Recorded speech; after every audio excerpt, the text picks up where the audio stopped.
You have to protect against false teachers because people can be led astray. As someone whose literal job is to go and debate people, I had a question for you. Sure. So I am a PCA Presbyterian. Okay. And of my 3 best friends, one is a PC USA Presbyterian, one is a Catholic, and one is a Baptist.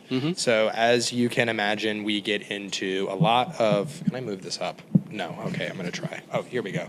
We get into a lot of theological arguments.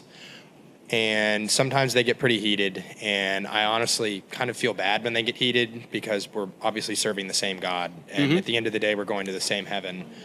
What is the best way to have arguments denominationally about Scripture with my friends without hurting feelings and while still glorifying God while doing it? I think you're asking a lot of questions. Really, like, why do you think that's true? Why do you think your position is correct? Honestly, it was just the church I was raised in, and it's the church I feel most comfortable No, what with. I'm saying is when you're talking to other people. I'm not asking you that question. I'm saying you should ask your Roman Catholic friend and your other friend, why do you think your position is correct? First of all, what is your position and why do you think it's correct? I'm really trying to figure out predestination right now. That's what I'm really reading through in the Bible, and I'm honestly struggling to grasp that. Predestination versus free will. Okay, let me recommend a book, and I'll give you a very short summary of my view on it. John Lennox's book, Determined to Believe, ? Get that book, read that.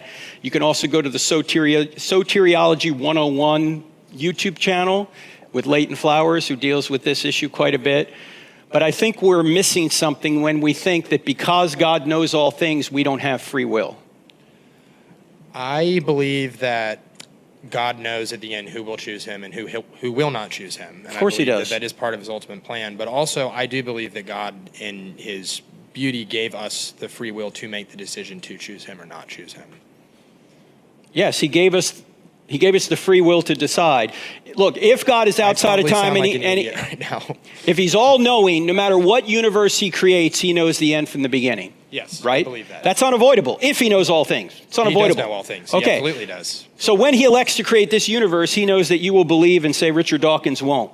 Yes, okay? 100%. But you're freely believing and Richard Dawkins is freely disbelieving. I agree. Just because God knows it doesn't mean he's causing you to believe and Richard Dawkins not to believe. Does that make sense? I agree with everything you're saying. Okay, so why is it a problem?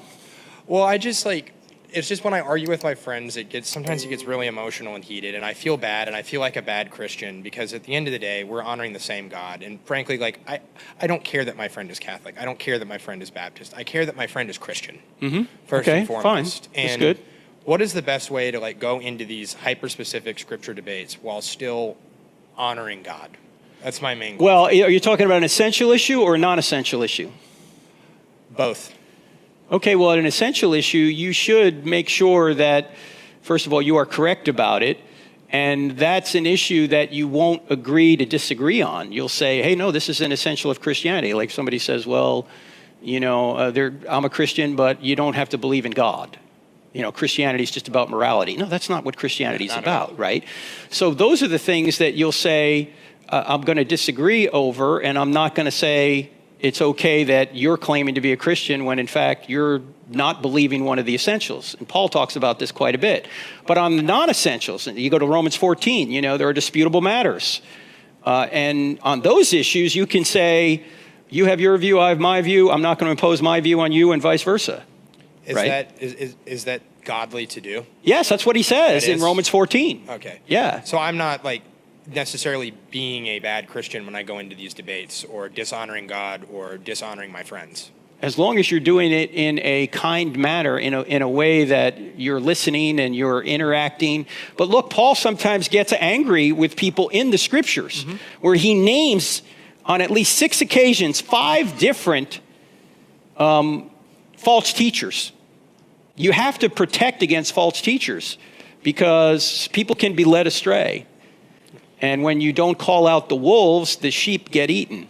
So do you think it makes me a stronger Christian to engage in these debates with my friends over some of these non-essential issues? Do you think that if you helps do me it interpret the Bible with, better? yeah, I think if you do it in the right manner, you don't want to harp on an issue that isn't essential, right? not at all. At some point you can say, hey, we'll agree to disagree, but on the essentials, you need to stand firm.